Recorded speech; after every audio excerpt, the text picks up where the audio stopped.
Hey everyone, in today's video I'm going to show you an easy shading process in Procreate going from this image to this image. Let's get started.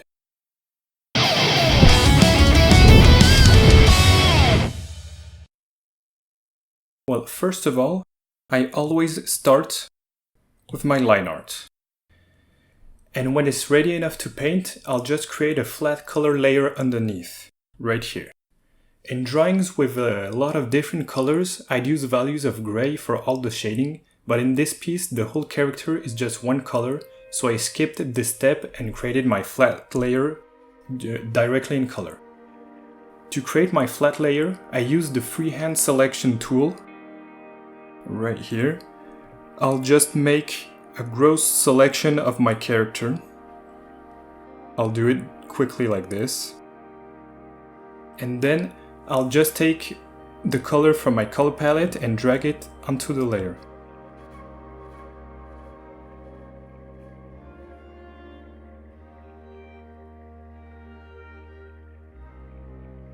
Then I'll just take a solid brush and clean up all the small details.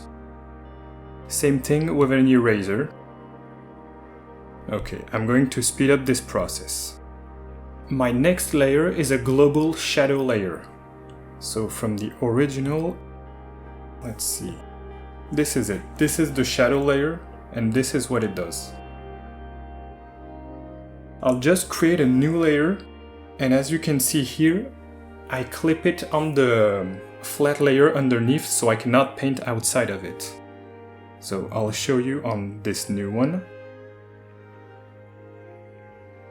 I create this new layer, clip it right here, and then I'll set this layer, the shading one, to multiply blending mode. You can use whatever color or value you want here and change it afterwards with the hue and saturation tool, so don't fret over it too much. I'll start blocking out my shadows along the shapes and the volumes I'm shading, with a light coming from the top. It's just a general thing. So right here, as you can see, I'm creating really big blocks. I'll just do it for some small sections and then go back to the original painting to show you the result. When I'm done with this whole pass, I'll use the smudge tool with a soft brush to soften up the edges of the volume depending on how smooth or harsh I want them.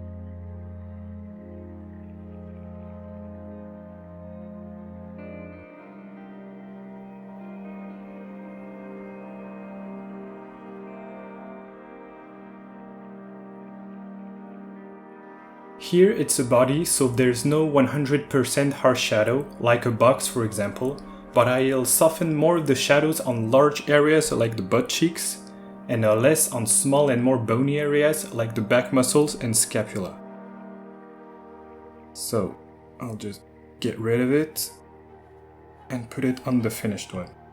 So as you can see here, we have some larger and softer areas and smaller and harsher areas. The next layer is a layer of ambient occlusion.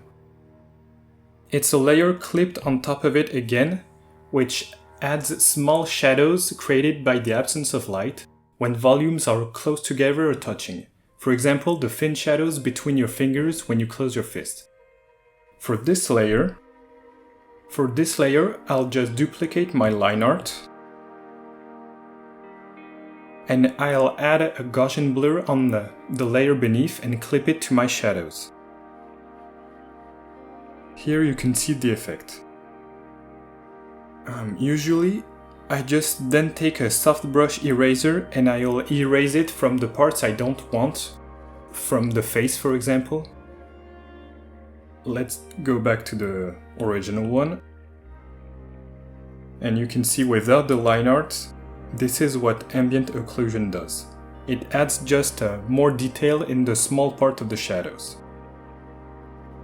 And my last general layer for shading will be a highlight layer.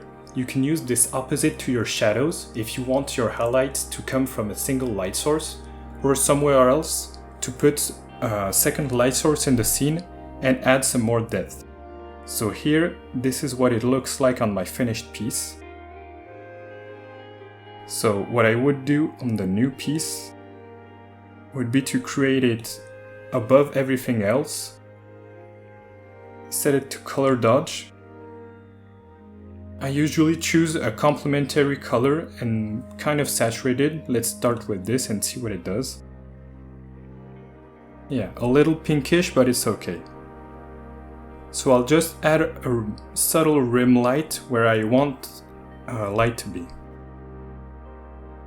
For this technique, I also use the same painting and then smoothing technique I use for my shadows. And you can add more brightness by painting back where you want it to from the beginning, to add some really bright rim lights if that's what you want.